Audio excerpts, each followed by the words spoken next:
Now, for opposition, I would request Mr.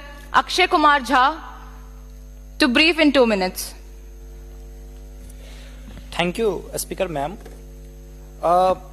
2047 के विकसित भारत की परिकल्पना करते हुए हम पश्चिमी द्वार से बाहर निकल रहे थे, तभी पूर्वी द्वार में डॉक्टर एपीजे अब्दुल कलाम ने कहा कि अरे मेरे विकसित भारत 2020 की परिकल्पना को तो एनालिसिस करते जाओ।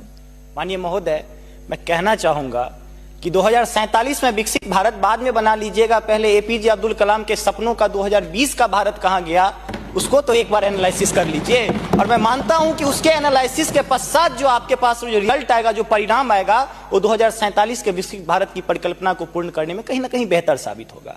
मैं उस क्षेत्र से आता हूं जो बिहार को 2 भाग में बांटती है, एक नॉर्थ बिहार, एक साउथ बिहार।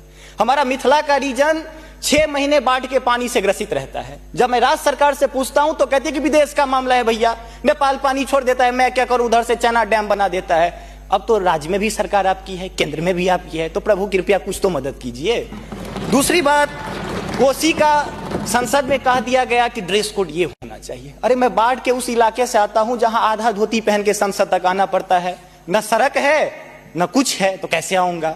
उसी क्षेत्र का एक नंगा बच्चा हमसे कहता है कि साहब मैं बाढ़ से ग्रसित हूं, और दक्षिण बिहार का एक बच्चा कहता है कि मैं सुखाड़ से ग्रसित हूं, मेरे पास पीने के लिए पानी नहीं है। बीच वाला एरिया कहता है मैं नरसंहार से परेशान हूं। तो बिहार की एक परिभाषा बनती है कि उत्तर में बाढ़ है, दक्षिण में सुखाड़ है, बाकी जो बचा नरसंहार है, यही बिहार है। अब मैं कहां जाऊं। तीसरी बात मैं आता हूं कि आपने तो राम जी को अयोध्या में लाकर स्थापित कर दिया, जरा उनके ससुराल मिथिला पर भी ध्यान दीजिए। माँ सीता कब कब अग्नि परीक्षा देगी, उनके पुत्र हम कब कब अग्नि परीक्षा देते रहेंगे, हम पर भी तो थोड़ा ध्यान दीजिए प्रभु। बाढ़ का पानी जब हमारे बिहार से निकलता है तो लगे लगे बंगाल चला जाता है, और जो भी हमारे पास रोजी रोटी रहती है खत्म हो जाती है। तो मेरी पत्नी भी कहती है कि लागल लागल सजन धक्का सलम कलकत्ता चलिए। अब कितना आगे आते हैं, और पर्यटन की पर्याप्त संभावना है। एक बार आप कृपा करके देखिए, पर्यटन मंत्री बैठे हुए हैं, अब ताजमहल मुमताज महल की याद में बना, आपने उसको 7वां अजूबा में शामिल कर दिया। अरे हमारे यहाँ गया में दशरथ मांझी छेनी लेके पूरा पहाड़ तोड़ दिए, इससे बड़ी और क्या बात हो सकती है। उसको पर्यटन के लिए रखिए।